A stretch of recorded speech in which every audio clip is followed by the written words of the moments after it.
Estamos aqui com os nossos irmãos aqui também através do Google Meet da nossa congregação. Nós estamos aqui por um motivo específico, né? Tivemos que retornar às nossas lives através das redes sociais por conta de tudo que nós temos enfrentado novamente. Deixamos de ter os nossos cultos presenciais. Estamos nos reunindo apenas uma vez por semana para oração. E eu acho importante nesse tempo de dificuldade que todos estamos enfrentando, transmitir alguma palavra de esperança, alguma palavra de edificação. E o meu desejo é que você faça parte disso também, tá bom? Joab, tenta abrir ali no meu Face também, compartilhando a minha mídia social, que o pessoal começa a acompanhar lá também. E a gente vai caminhando por aqui. Você que está nos assistindo aí pelo Facebook, se quiser abrir a sua Bíblia aí no Salmo de número 4, nós estaremos refletindo sobre ele essa noite.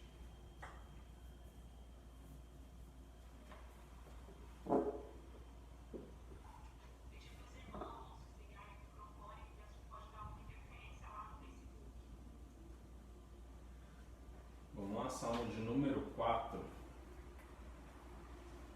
A palavra do Senhor nos diz assim, lá em Salmo de número 4. Responde-me quando eu clamo, ó Deus da minha justiça. Na angústia me tens dado alívio. Tem misericórdia de mim e ouve a minha oração. Ó homens, até quando tornareis a minha glória em vexame? E amareis a vaidade e buscareis a mentira. Sabei, porém, que o Senhor distingue para si o piedoso. O Senhor me ouve quando eu clamo por ele. Irai-vos e não pequei. Consultai no travesseiro o vosso coração e sossegai. Ofereceis sacrifícios de justiça e confiai no Senhor. Há muitos que dizem, que nos dará a conhecer o bem? Senhor, levanta sobre nós a luz do teu rosto. Mais alegria me puseste no coração do que a alegria deles, quando lhes há fartura de cereal e de vinho. Em paz me deito e logo pego no sono, porque o Senhor, só tu me fazes repousar seguro. Amém? Nós iremos fazer uma oração agora nesse momento. E eu quero também pedir a você, se você estiver passando alguma dificuldade nesse momento e deseja fazer algum pedido através do Facebook, pode escrever aí nos comentários. Se nós não estivermos orando agora, no momento, nós estaremos apresentando aqui diante da nossa congregação, para que a gente possa estar orando pela vida de vocês também. Sabemos que nesse momento muitos estão enlutados, muitos estão tristes, sofrendo, né, por algum ente querido, passando por alguma dificuldade. E o nosso propósito como igreja não fazer com que essa dor acabe porque nós não temos condições, mas amenizar, orando por você, lendo a Bíblia contigo, compartilhando das coisas de Deus, porque elas acalmam o nosso coração. E nesse período que nós estamos na minha casa, né, nós vamos compartilhar algumas mensagens. As mensagens, naturalmente, elas serão voltadas mesmo para a gente voltar a nossa mente, o nosso coração para o Senhor e lembrar de tantas maravilhas que Ele já fez por mim e por você, para que assim o nosso coração ele possa se sossegar, né? Vamos orar nesse momento então. Convido você a curvar a sua cabeça onde quer que você esteja e ore ao Senhor juntamente comigo. Oremos. Ó Deus, nós queremos nessa noite nos colocar diante da Tua presença, Pai, já Te louvando e glorificando o Teu nome pela Tua palavra, Senhor, porque ela mesmo diz que ela é viva, é eficaz, é penetrante, ó Deus. Ela vai ao fundo do nosso coração, ela fala, ó Deus, conosco naquilo que nós necessitamos, ó Pai. Se nós estamos reunidos aqui essa noite, mesmo através, ó Deus, das mídias sociais, nós separamos um tempo para buscar a Tua face, é porque nós acreditamos que o Senhor sempre falou e até hoje continua falando aos corações, ó Pai. Nós apresentamos a nossa vida diante do Senhor e pedimos a Deus que o Senhor possa ministrar aos nossos corações segundo a Sua vontade, Pai. Que o Senhor, ó Deus, tenha liberdade no meio do Teu povo, no meio dos corações, ó Deus, e que sejamos edificados com a Tua palavra, Senhor. Nós oramos em nome de Jesus. Amém. Queridos, nós vamos fazer uma exposição desse Salmo de número 4, e é interessante que quando a gente começa a observar esse Salmo e lê e faz uma releitura novamente, a gente percebe que basicamente o salmista ele divide esse Salmo em 3 partes, né?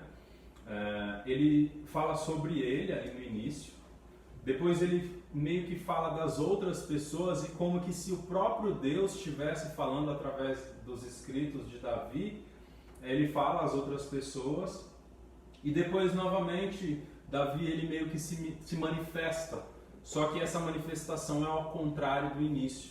Ele se manifesta sobre ele dizendo que apesar de tudo, ele tem alegria no coração, né? E nós vamos expor versículo a versículo desse salmo, e eu espero que o Senhor ele fale ao seu coração também. Ele diz assim no versículo 1: responde quando eu clamo, ó Deus da minha justiça. Somente até aí por enquanto. Ele meio que clama ao Senhor nesse primeiro versículo, nesse início, e ele continua dizendo da minha justiça, porque na angústia tem me aliviado. É interessante quando nós estamos tristes, né? Quando a gente passa por um momento de sofrimento como este que nós estamos vivendo. A impressão que nós temos em algum momento é que Deus ele nos abandonou, ele esqueceu de nós. E o salmista ele faz questão de lembrar a quem ele está clamando. Ele diz: olha, responde-me, ó Deus, quando eu clamo, Deus da minha justiça, porque na angústia me tens aliviado.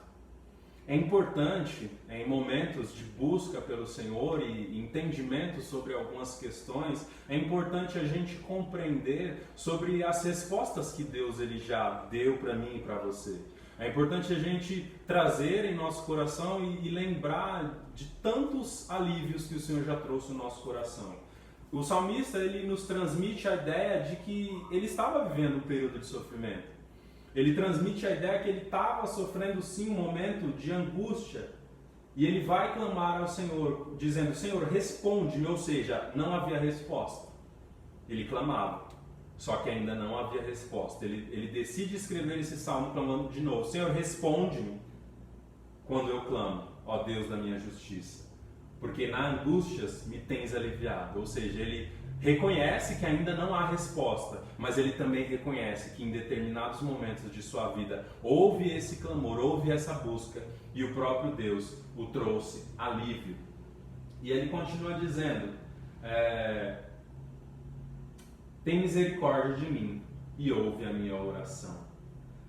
A impressão que muitas vezes nós temos é que as nossas orações elas não são respondidas, né?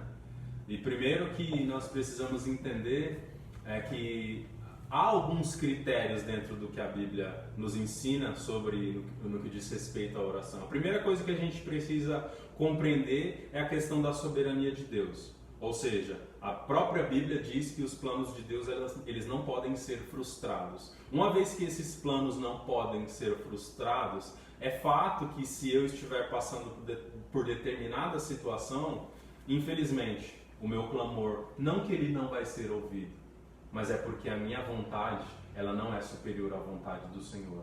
E a Bíblia nos diz que a vontade do Senhor ela é boa, perfeita e agradável. Então o primeiro ponto que eu preciso entender é esse, que em alguns momentos essa oração não será respondida, porque Deus ele usa até dos sofrimentos dos teus servos ou dos sofrimentos dos próprios homens para cumprir os seus propósitos.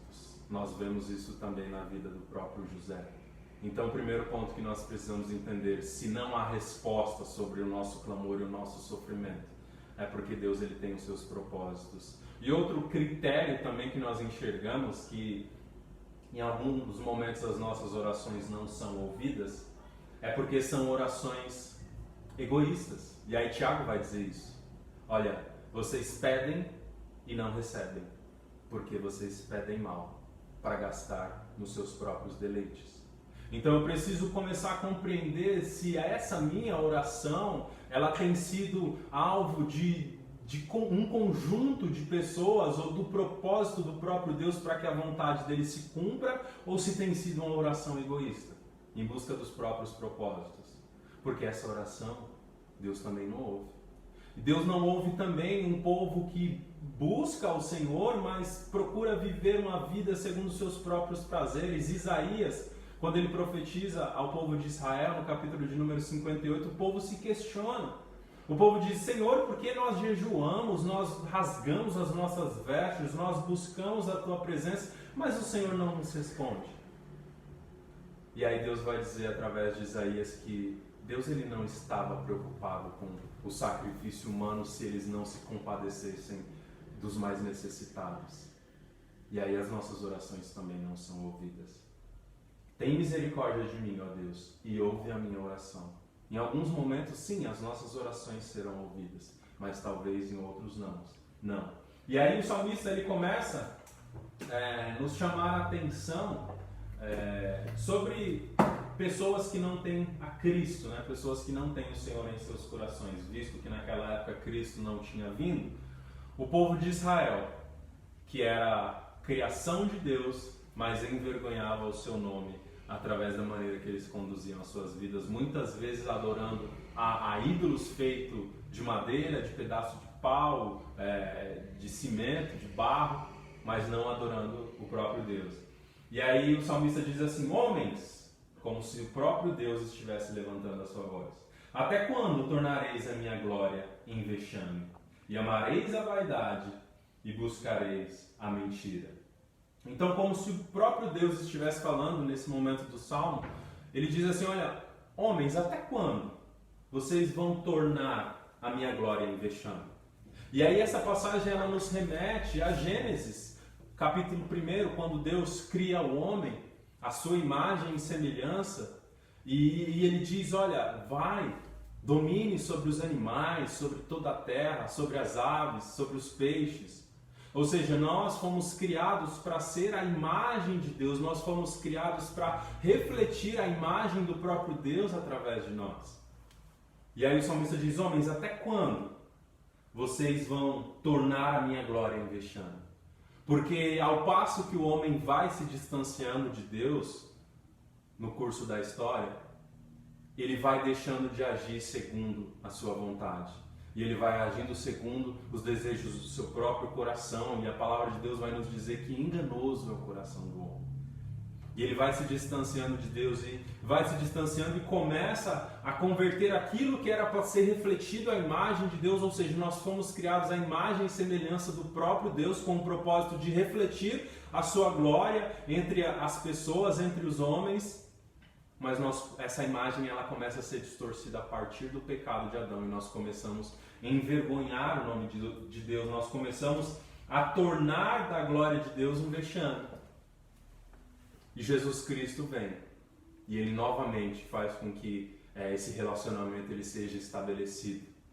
E a partir do momento que nós estamos em Cristo, nós temos a responsabilidade de continuar transmitindo a glória do Senhor através das nossas vidas. E é interessante todo esse momento que a gente está vivendo, né? Muito tem se falado acerca do pós-pandemia. O que será do povo de Deus? O que será das pessoas, né? Mesmo que não tenha Cristo após essa pandemia. E muitas especulações têm sido apontadas, né? E eu acho interessante ver a expectativa que as pessoas têm de uma melhora. A expectativa que as pessoas têm de que as pessoas elas realmente passem a valorizar mais as coisas de Deus do que as coisas do mundo, que elas passem a amar mais o seu próximo e se compadecer dele, que passem mais a amar aqueles que estão à sua volta, os seus familiares. Só que infelizmente, é uma opinião minha, eu não consigo perceber isso. A gente vê isso quando a pandemia, no ano passado, ela deu uma amenizada. As pessoas correndo atrás novamente como loucos dos seus próprios prazeres, né? E o discurso de que, olha, nós vamos agora ter tempo com as pessoas que nós amamos. Divórcios e mais divórcios foram acontecendo. Então talvez essa maldade do nosso coração ela tem tomado conta de nós de uma tal maneira que nós não temos conseguido mais nem voltar a nossa mente e o nosso coração para aquilo que realmente importa. Até quando tornareis a minha glória em vexame e amareis a vaidade? Salomão, quando ele vai escrever Eclesiastes, eu acho muito interessante, quando ele começa a descrever que por um período da vida dele, ele abriu mão de tudo, ele se dedicou a desfrutar dos prazeres da vida, a ter os cavalos mais luxuosos, a ter mulheres, a ter bebidas, ou seja, ele aproveitou a vida do jeito que ele quis. E aí a conclusão que ele chega, tudo é vaidade. Tudo é vaidade e aflição de espírito. Ou seja, a gente está convertendo a glória em Deus em vexame, estamos amando a vaidade. Por que nós vivemos nessa loucura que nós vivemos? Por que nós vivemos priorizando mais as coisas do que as pessoas? Por que nós estamos priorizando mais o material, as coisas materiais, do que o próprio Deus? Porque nós estamos amando a vaidade. E aí nós temos aquele dizer, né? Todo mundo pode, porque eu também não posso. Ou seja, num desejo doentio de satisfazer o próprio prazer, nós estamos fazendo com que a glória de Deus se transforme em vexame, e estamos amando a vaidade e buscando a mentira. E é interessante também essa questão da mentira, quando o salmista nos relata. Ele escreve isso para o povo de Israel, mas quando nós olhamos para os nossos dias, nós começamos a perceber que a busca do ser humano tem sido constante também pela mentira. Eu tenho certeza de que você já viveu uma experiência onde alguém foi verdadeiro, foi franco e saiu prejudicado pelo fato de agir com a verdade. E por que isso aconteceu? Porque a nossa sociedade atual tem buscado dia após dia a viver pela mentira. E nós vivemos pela mentira para se beneficiar e também para transmitir uma imagem que nós não somos. E a mentira ela está praticamente em todos os aspectos da vida humana. E nós vemos as mais mentiras bobas possíveis, mentiras por coisas pequenas e mentiras por coisas grandes, né? Eu acho interessante quando alguém vem me dizer, já aconteceu algumas vezes, olha, alguém chegou perguntando se eu queria vender o meu carro e eu disse que o carro não era meu, só para a pessoa parar de me encher o saco. Ou seja, buscando a mentira. É muito mais fácil mentir. É muito mais fácil negar do que falar a verdade. E infelizmente, mesmo nesses dias que nós estamos vivendo dias em que o povo tem buscado a mentira. Sabei, porém, que o Senhor distingue para si o piedoso, e o Senhor me ouve quando eu clamo por ele. Ou seja, o salmista ele quer nos dizer que não importa o que você faça às escondidas, o Senhor ele sabe o que você está fazendo. Não importa a imagem que você transmite para as pessoas de quem você é, porque o Senhor sabe quem realmente você é. Não importa o que você faz dentro da sua casa, no seu quarto, às escondidas, porque o Senhor sabe o que você está fazendo. O salmista diz, sabei isso, que o Senhor distingue para si o piedoso.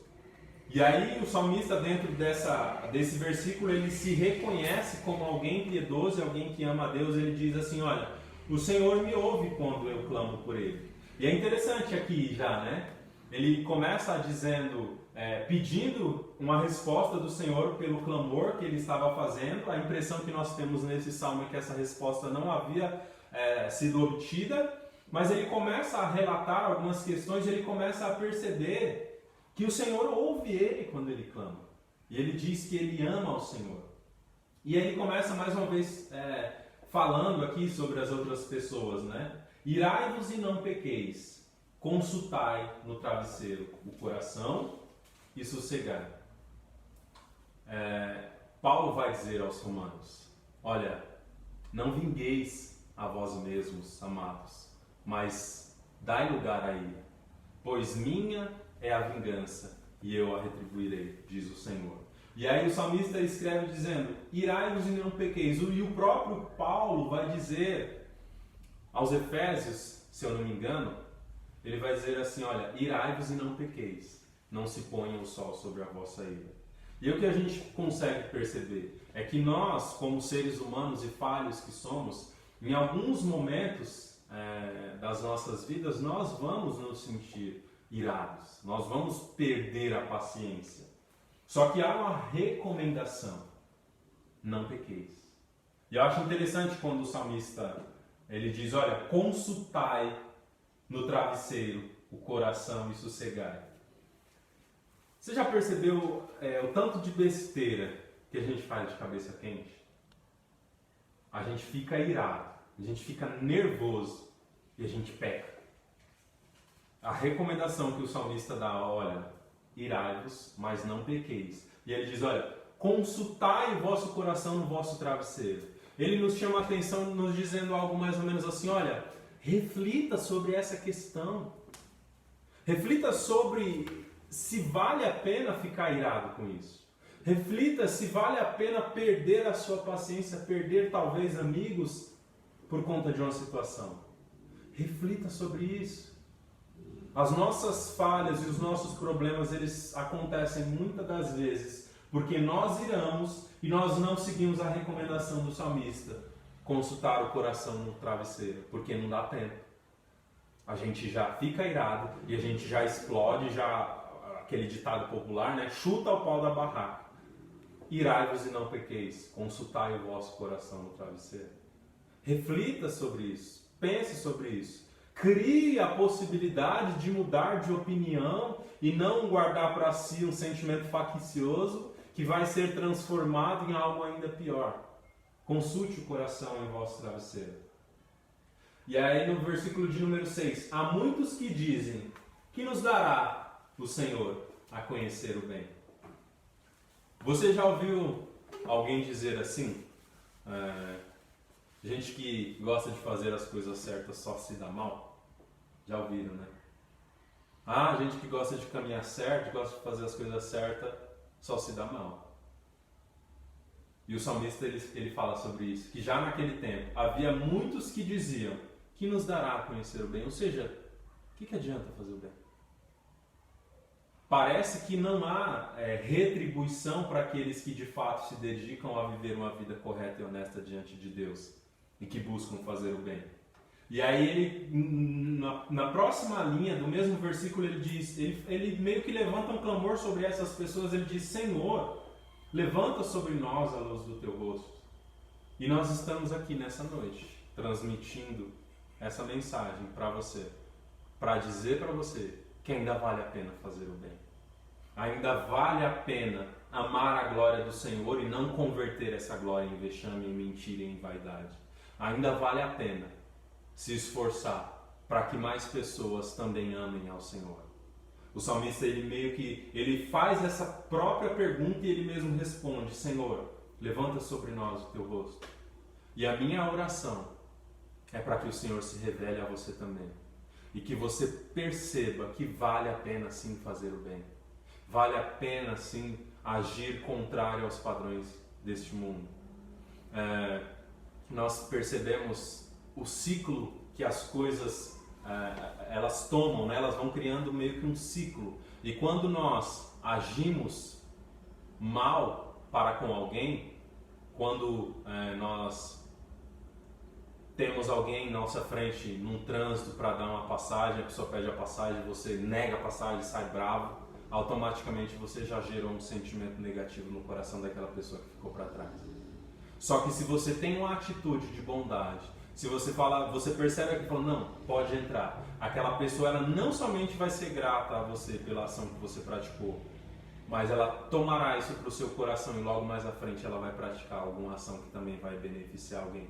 Ou seja, vale a pena praticar o bem. Vale a pena se esforçar para manter um ciclo de bondade e de honestidade. Mas nós só conseguimos fazer isso e só nos esforçamos para fazer assim quando o Senhor se revela para mim e para você. E ele continua no versículo de número 7. Mais alegria pusestes no coração, me puseste no coração, do que a alegria deles quando lhes há fartura de cereal e de vinho. Olha que interessante, né, esse salmo. Ele começa falando: Senhor, responde-me quando eu clamo, ó Deus da minha justiça. E ele também pede para Deus: Senhor, tem misericórdia de mim e ouve a minha oração. Só que aí, quando vai chegando no final do salmo, no versículo de número 7, ele já reconhece aquilo que o Senhor já fez por ele. E talvez ele comece a refletir a maneira que os homens vivem, a maneira de ingratidão e ódio em seus corações. E ele começa a perceber que esses homens, mesmo usufruindo de cereal, de vinho, de fartura, de luxo, de carros, vamos usar essa expressão, eles vivem uma vida de ódio. E o salmista, ele reconhece que apesar daquele sofrimento que ele nos destaca no versículo de número 1, que ele não nos diz qual é, mas havia uma situação ali, ele reconhece no versículo de número 7 que apesar disso, ele ainda tem mais alegria no coração do que aqueles que possuem fartura. Ele reconhece que a alegria do coração dele, ela não está condicionada às situações que ele estava enfrentando. Porque apesar do seu sofrimento, apesar do seu lamento, ele começa a perceber que ainda assim o tanto que ele é abençoado pelo Senhor, pelo simples fato do Senhor ter revelado-se ao salmista. E ele diz: olha, eu tenho mais alegria do que eles, quando eles têm fartura de cereal e de vinho. Querido, se a prosperidade financeira ela fosse o antídoto para o seu sofrimento, eu te daria todos os motivos para dedicar toda a sua vida correndo atrás disso. Mas nós sabemos que não é. Quantos cantores e atores e atrizes, pessoas famosas que tentaram contra a sua própria vida, muitas vezes no auge da sua carreira. Quantas pessoas de classe alta, elas vivem uma vida de sofrimento e depressão, porque elas depositaram todas as suas esperanças e as suas fichas de alegria na satisfação do prazer pela conquista e pelo benefício financeiro. E quando elas chegaram lá no topo, elas perceberam que ainda havia um vazio a ser preenchido, só que não conseguiram reconhecer que somente o Senhor preenche esse vazio em nossos corações. E é interessante perceber como o salmista, ele consegue refletir durante esse salmo e dizer assim: olha, é mais ou menos que ele estivesse dizendo, apesar desse clamor e desse sofrimento, o Senhor tem me colocado muito mais alegria no coração do que a alegria daqueles que têm fartura. E aí o apóstolo Paulo, escrevendo aos Filipenses, ele diz: olha, eu posso todas as coisas naquele que me fortalece. E quando ele diz isso, ele não está dizendo assim: olha, eu determino a minha bênção, eu determino a minha vitória. Ele está dizendo assim: olha, eu já aprendi a viver feliz em toda e qualquer circunstância. Eu aprendi a ter muito, mas também aprendi a ter pouco. Eu posso todas as coisas naquele que me fortalece. Ou seja, se eu estiver bem, eu vou glorificar ao Senhor. Mas se eu estiver mal, eu também vou glorificar ao Senhor, porque a minha satisfação está em Jesus Cristo. E aí no versículo de número 8, o salmista ele termina dizendo, olha que de certa forma até que um pouco contraditório, mas isso se dá pelo fato da reflexão que ele faz enquanto escreve esse salmo. Ele diz: em paz eu me deito e logo eu pego no sono, porque Senhor, só Tu me fazes repousar seguro. O salmista ele começa apresentando diante do Senhor uma necessidade, uma angústia, um sofrimento. E ele finaliza dizendo que ele se deita em paz e pega no sono fácil. Porque o Senhor, só Ele faz o salmista e nós também repousarmos em segurança. Queridos, às vezes nós temos perdido as nossas noites de sono. Porque nós nos deparamos com situações em que nós não encontramos saída. E nós vivemos um período da nossa história em que tudo é muito relativo, tudo é muito subjetivo, muito fácil, né? Eu quebrei o meu carro, eu vou lá e financio outro carro, enjoei do carro. Não está indo muito bem com o meu pedreiro, eu mando embora, eu arrumo outro. não está indo muito bem com alguma situação da minha vida, eu descarto aquela e corro para outra. E aí quando nós nos deparamos com uma situação em que não tem condição de se substituir, nós sofremos. Porque nós percebemos que apesar dos recursos, apesar da vida financeira próspera, apesar de conseguir resolver todas as situações até determinado momento, eu cheguei em uma situação que agora eu não consigo mais resolver. E nós temos visto hoje, no mundo que nós temos vivido, o dinheiro não compra a saúde mais. Infelizmente, não há condições de a pessoa que tiver o maior dinheiro, a maior quantidade de dinheiro do mundo, comprar um antídoto para se salvar de tudo isso que nós temos vivido, principalmente agora no Brasil. E nesses momentos é preciso a gente reconhecer a nossa pequenez, a nossa limitação e reconhecer que entregando as nossas vidas diante do Senhor, somente Ele nos fará repousar seguro. Eu não sei qual tem sido o seu sofrimento, qual tem sido a sua angústia, por que você tem chorado, por que você tem sofrido, mas eu te recomendo a fazer como o salmista, recorrer ao Senhor. E o próprio salmista, ele vai dizer, olha, entregue o teu caminho ao Senhor, confia nele, e o mais ele fará. Entregue a sua vida ao Senhor, entregue a sua vida a Jesus. Entregue as suas necessidades diante de Deus, porque Ele tem cuidado de nós. Ele tem suprido todas as nossas necessidades. E eu tenho certeza que ainda assim, apesar dos sofrimentos, Ele continuará fazendo aquilo não que irá nos satisfazer, mas aquilo que é segundo o seu próprio coração, segundo a sua própria vontade. Pois há algumas situações que não têm respostas, mas os propósitos de Deus, eles precisam ser cumpridos. E eu deixo essa palavra para você, e que o Senhor possa fazer com que essa palavra, ela penetre em seu coração e no meu também, e que nós possamos reconhecer que somente o Senhor, Ele pode fazer com que nós venhamos repousar e descansar seguro. Que Cristo Jesus vos abençoe. Um forte abraço. Até mais.